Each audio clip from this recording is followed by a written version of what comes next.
outrage is a very powerful emotion that motivates us to shame and punish people who have broken some social rule, who have harmed us or someone we care about in some way.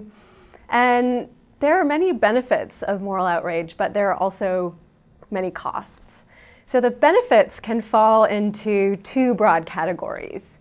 The first category of benefit is social benefits. So when we express outrage about some kind of wrongdoing, that teaches others that that kind of behavior is not going to be tolerated, and it can motivate other people to behave morally so that they can avoid getting shamed or punished for breaking the rules.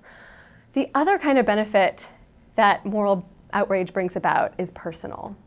Moral outrage broadcasts to the rest of your social group that you are the kind of person who's not likely to break the rules.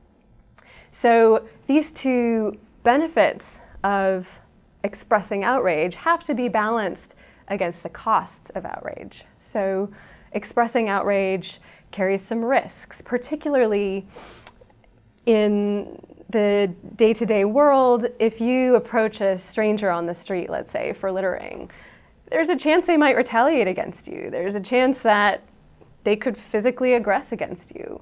We saw a really tragic case of the huge possible costs of expressing moral norms and trying to regulate bad behavior earlier this year in Portland, when a couple of people, really brave people, lost their lives for trying to rein in someone who is expressing racist comments on a commuter train in Portland.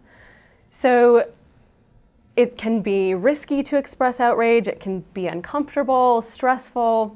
Telling somebody to their face that they've done something wrong is just awkward sometimes.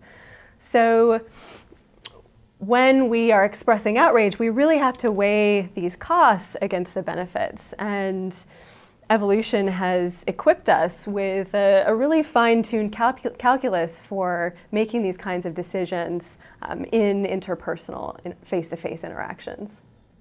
If moral outrage is a fire, the internet is like gasoline.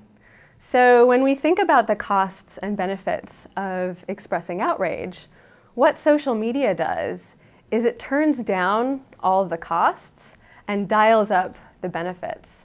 So expressing outrage on social media is way easier than expressing it offline. It's less costly. You can do it with the click of a button.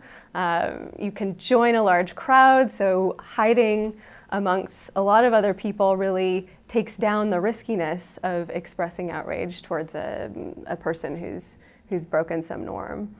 And of course, it dials up the benefits. You're getting social feedback, likes from your friends, retweets, shares.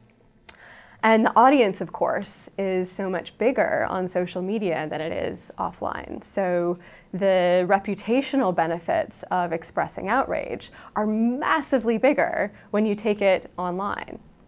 So moral outrage is really interesting because of its reputational benefits. And it can be contrasted with cyberbullying, for example. Both are aggressive kinds of behaviors, but the one expresses that you are a morally good person, and the other has rather the opposite effect. So research on cyberbullying seems to suggest that anonymity that's often found online increases cyberbullying. But there are fewer studies on this, but it seems like the opposite occurs in the case of moral outrage expression online. So there was one recent study that looked at expressions of outrage in an online political forum in Germany. And in this study, they looked at the effects of being anonymous versus identified on how aggressive the language was in these posts that had to do with social policies. And they actually found that that people were expressing more outrage about these moral political issues when they were not anonymous.